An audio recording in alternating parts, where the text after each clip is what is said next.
आदरणीय उपराष्ट्रपति जी, मंचस्थ सभी वरिष्ठ महानुभाव,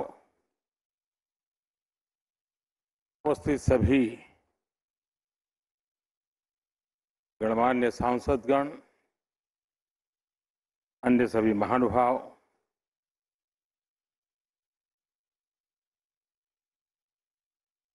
जितना मैं वेंकैया जी को जानता हूं, मुझे नहीं लगता है कि विदाई संभव है।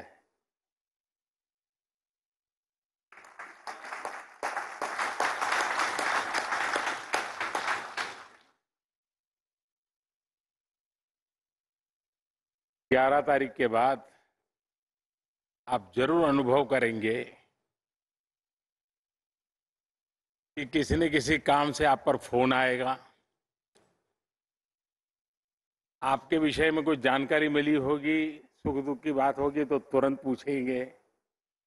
यानी एक प्रकार से वो हर पल सक्रिय रहते हैं,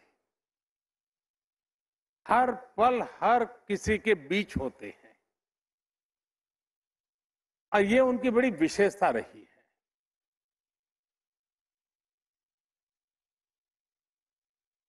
उनके जीवन की भी क्षमता को अगर हम देखें, मैं जब पार्टी संगठन का काम करता था और उस समय अटल जी की सरकार बनी, मंत्रिपरिषद की रचना हो रही थी,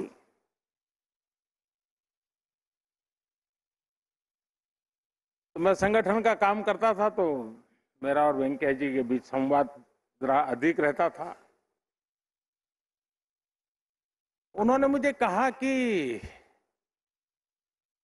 वैसे तो ये प्रधानमंत्री का ही अंतिम निर्णय होता है कि कौन मंत्री बनेगा, किस मंत्री को क्या काम मिलेगा, कौन सा डिपार्टमेंट रहेगा, और ये भी तय था कि साउथ में से वेंकैया जी जैसे वरिष्ठ नेता का मंत्री होना तय था।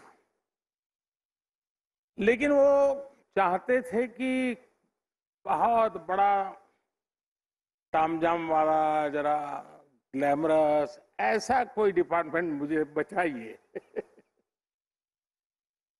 और बोले अगर प्रधानमंत्री जी को बुरा न लगे तो मेरी इच्छा है कि मेरे मन का काम अगर है वो है ग्रामीण विकास। अगर मुझे ग्रामीण विकास का काम मिले तो मैं करना चाहता हूं। यानी ये पैशन, ये अपने आप में बहुत बड़ी बात है। अटल जी को वेंकैया जी की और भी जरूरतें थी, लेकिन चूंकि उनका मन ये था तो अटल जी ने उस प्रकार से निर्णय भी किया और उस काम को बखूबी वेंकैया जी ने निभाया।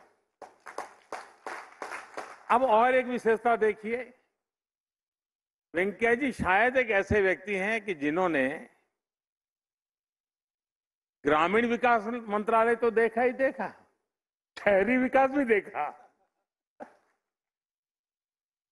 यानी एक प्रकार से विकास के जो प्रमुख दोनों पहलू कहें, उसमें उन्होंने अपनी महारत दिखाई।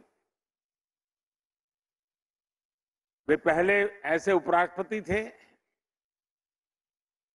राज्यसभा के पहले सभापति थे, जो राज्यसभा के मेंबर रहे थे। बाकी ये सौभाग्य बहुत कम लोगों को मिला था, शायद अकेले वेंकैया जी को मिला।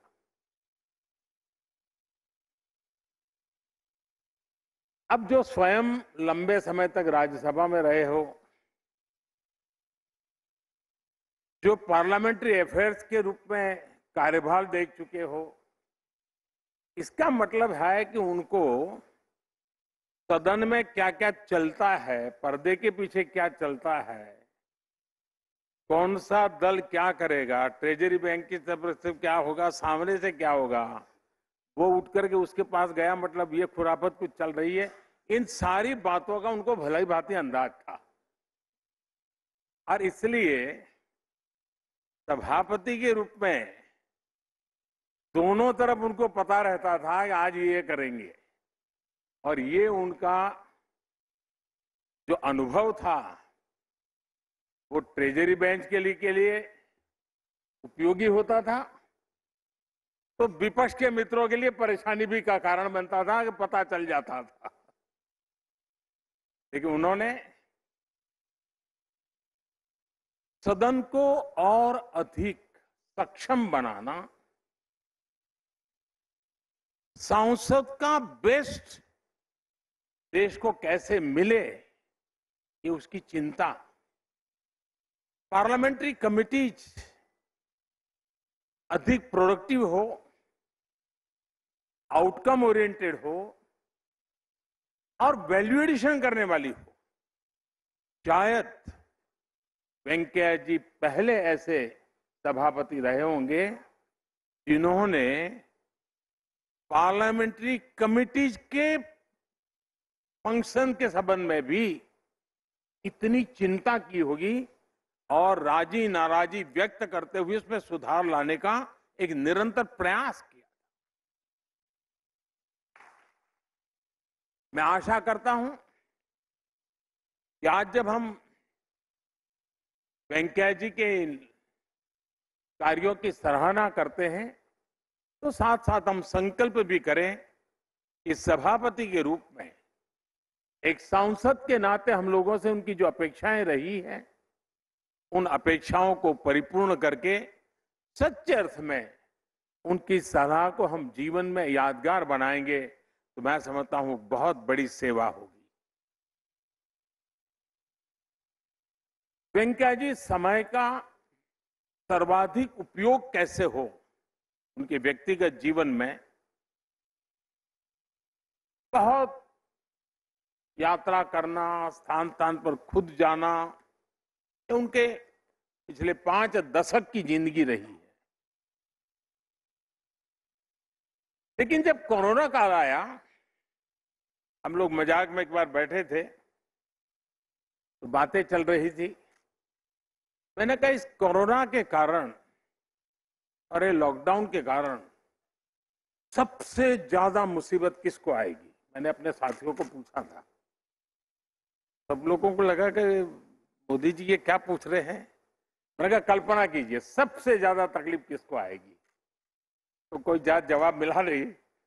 मैंने कहा कि इस परिस्थिति की सबसे ज्यादा मुसीबत अगर किसी को आएगी तो वेंकैया नायडू को आएगी, क्योंकि वो इतने दौड़ धूप करने वाले व्यक्ति, उनके लिए एक जगह पे बैठना ये बहुत बड़ा पनिशमेंट का कालखंड था उनके लिए। लेकिन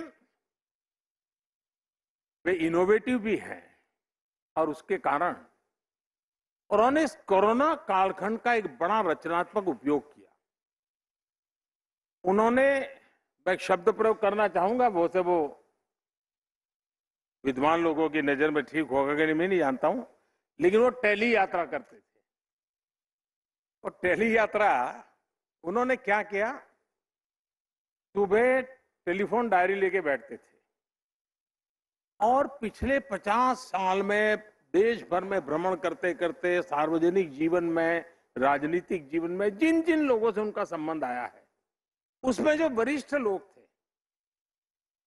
डेली 30, 40, 50 लोगों को फोन करना, उनके हाल पूछना, कोरोना के कारण कोई तकलीफ तो नहीं है इसकी जानकारी प्राप्त करना और हो सके तो मदद करना। उन्होंने समय का इतना सदुपयोग किया था, लेकिन उन दूर सुदूर इलाकों में छोटे छोटे कार्यकर्ताओं को जब उनका टेलीफोन आता था तो वो तो ऊर्जा से भर जाता था। इतना ही नहीं, शायद ही कोई एमपी ऐसा होगा कि जिन्होंने कोरोना काल में वेंकैया जी की तरफ से फोन उनको ना आया हो, उनका खबर न पूछी हो, वैक्सीनेशन की चिंता न की हो।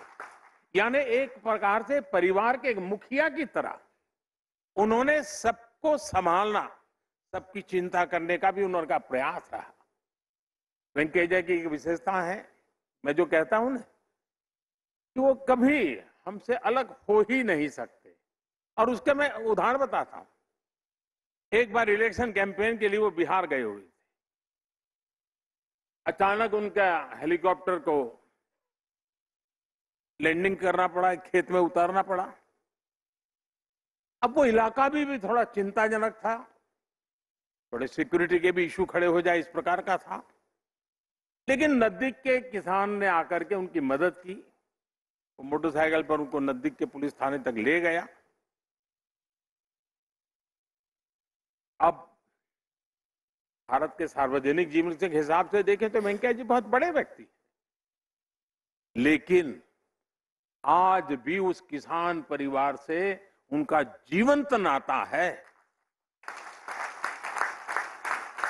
यानी बिहार के दूर सुदूर ग्रामीण जीवन में एक घटना के समय किसी की मदद मिली, वो मोटरसाइकिल वाला किसान आज भी वेंकैया जी के साथ मेरी बात होती है, लगातार होती है। इस प्रकार का गर्व से बात करें, ये वेंकैया जी की विशेषता है। और इसलिए मैं कहता हूं कि वे हमेशा हमारे बीच एक सक्रिय साथी के रूप में रहेंगे, मार्गदर्शक के रूप में रहेंगे। उनका अनुभव हमारे लिए काम आता रहेगा। आने वाले उनका कार्यकाल अधिक अनुभव के साथ अब वेंकैया जी समाज की एक नई जिम्मेवारी की तरफ आगे बढ़ रहे हैं। तब ये बात सही है। आज सुबह जब वो कह रहे थे तो उन्होंने कहा कि भाई मुझे जब ये दायित्व आया तो मेरा एक पीड़ा का कारण ये था कि मुझे मेरी पार्टी से इस्तीफा देना पड़ेगा। जिस पार्टी के लिए मैंने जीवन खपा दिया उससे मुझे इस्तीफा देना पड़ेगा। उसका मुझे वो संवैधानिक आवश्यकता थी। तो लेकिन मुझे लगता है कि वो 5 साल की जो कमी है वेंकैया जी जरूर भरपाई कर देंगे। जरूर उन पुराने सारे साथियों को प्रेरित करना, प्रोत्साहित करना, पुरस्कृत करने का उनका काम निरंतर जारी रहेगा। मेरी तरफ से, आप सबकी तरफ से वेंकैया जी का जीवन हम लोगों के लिए एक बहुत बड़ी अमानत है, बहुत बड़ी विरासत है। उनके साथ जो कुछ भी हमने सीखा है उसको हम आगे बढ़ाएं। भाषा के प्रति उनकी जो उनका लगाव है और उन्होंने मातृभाषा को जिस प्रकार से प्रतिष्ठित करने का प्रयास किया है उसको आगे बढ़ाने के और भी प्रयास हुए हैं। मैं आप में से शायद लोगों को अगर रुचि हो तो मैं आग्रह करूंगा, भाषिणी एक वेबसाइट भारत सरकार ने लॉन्च की हुई है।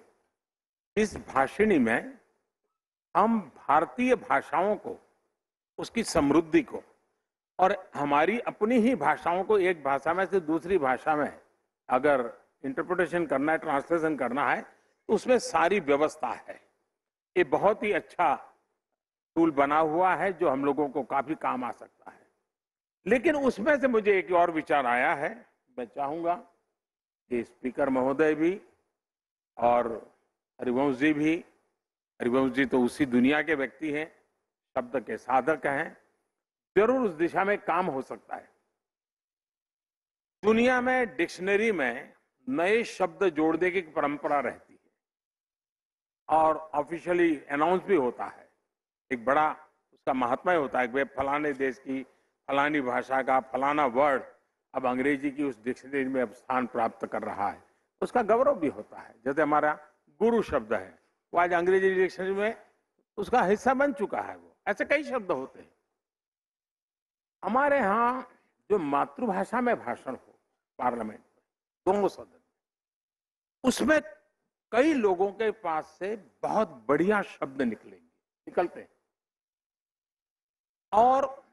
और भाषा के लोगों के लिए वो शब्द बड़ा सार्थक भी लगता है और बड़ा इंटरेस्टिंग लगता है।